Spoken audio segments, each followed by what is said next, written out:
Good morning. It's Developing Stories on Osrc television. My name is Remy Allen.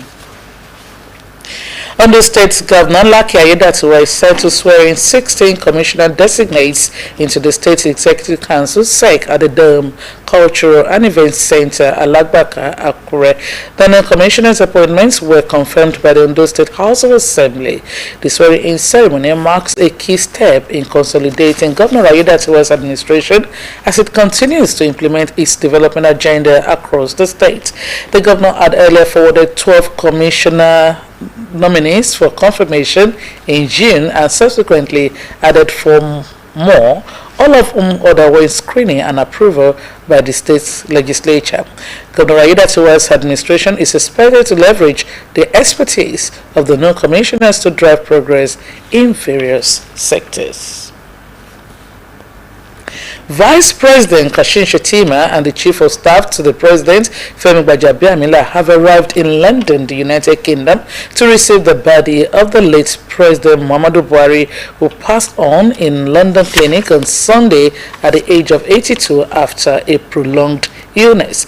The Vice President and the Chief of Staff led Nigerian delegation to London early today. The Nigerian delegation to the United Kingdom was received by the Minister of Foreign Affairs, Yusuf Tuggar, Borno State Governor Babagana Zulum, and among others.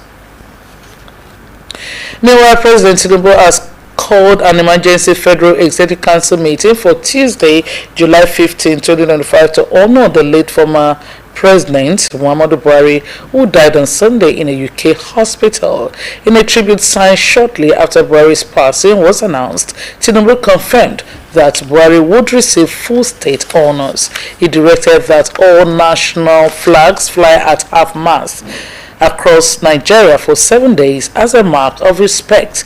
Tinubu described Buhari as a patriot, a soldier, a statesman whose legacy of service and sacrifice endures. He highlighted Buhari's dedication to Nigeria, serving first as military leader from 1984 to 1985, and later as democratically elected president from 2015 to 2023, and praised him for his leadership during turbulent times, his fight against corruption, and commitment to discipline in public service.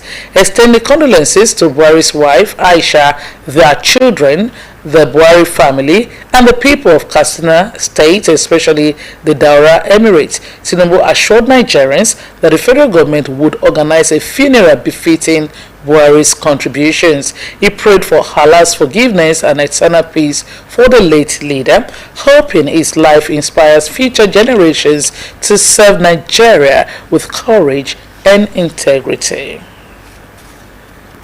In the meantime, the Nigeria's Governors Forum (NGF) has mourned the death of former President Muhammadu Buhari. A statement personally signed by NGF Chairman and Kwara State Governor Abdulrahman Abdulrazak conveyed profound sadness at the loss of the former president, describing Buhari as more than just a former president and military ruler. The NGF praised his moral courage, strong character, humility, and modest lifestyle. They also acknowledged his patience and sense of duty to the nation. The forum extended condolences to President Tinubu as well as to his wife Aisha and the entire Buhari family. Also, governors under the All Progressives Congress (APC) have expressed sorrow over the death of former President Muhammadu Buhari, extending condolences to his family.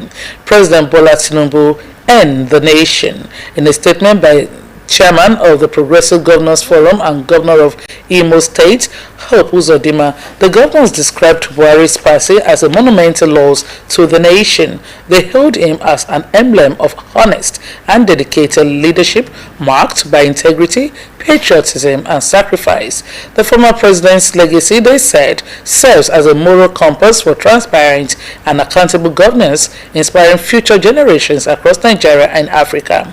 Other prominent leaders, including governors from various states and political figures, have also mourned Buhari's death, describing him as a courageous and honest leader whose commitment to Nigeria's unity and development will be remembered. In the same vein, Ondo State Governor Lucky Aiyedatiwa has expressed sorrow over the death of former President Muhammadu Buhari.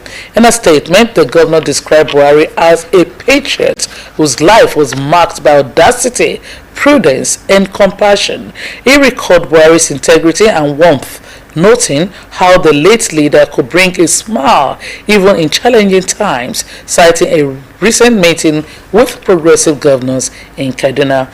Governor Aiyedatiwa extended his condolences to Buhari's family, President Bola Tinubu, Governor Diko Umar Rada of Katsina State, the people and government of Katsina, and all Progressive Congress and all Nigerians. He acknowledged Buhari's fulfilled life and prayed that Allah grants him the highest place in paradise.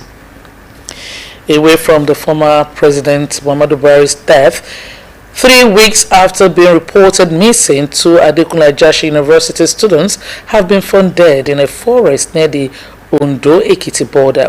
The deceased, Andre Oka, a 200-level history and international studies student, and John Abba, a 200-level economics student, had disappeared for over 3 weeks, prompting widespread concern among their peers.